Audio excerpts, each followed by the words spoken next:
جی مصری مفتی بتائے گا کہ جعفر آباد میں کس طرح یوم تکبیر منایا جا رہا ہے؟ ہاں جی بالکل، ملک بھر کی طرح بلوچستان کے ضلع جعفر آباد میں بھی 27واں یوم تکبیر انتہائی جوش و جذبے کے ساتھ منایا جا رہا ہے۔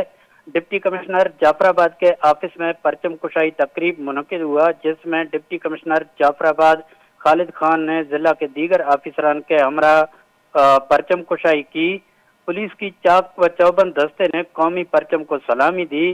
پرچم کشائی تقریب کے بعد ریلی نکالی گئی اور پاکستان زندہ باد کے نعرے بلند کیے گئے۔ اس موقع پر ڈپٹی کمشنر جعفر آباد خالد خان نے کہا ہے کہ آج کا دن ہمارے لیے فخر اور خوشی کا دن ہے۔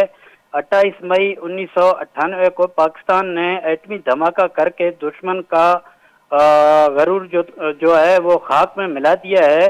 اس کے علاوہ جماعت اسلامی کی جانب سے میر مٹا خان بادینی کی قیادت میں بھی یوم تکبیر کے موقع پر ریلی نکالی گئی اور محسن پاکستان ڈاکٹر عبدالقدیر خان کو خراج تحسین پیش کیا گیا۔ جی بہت بہت شکریہ۔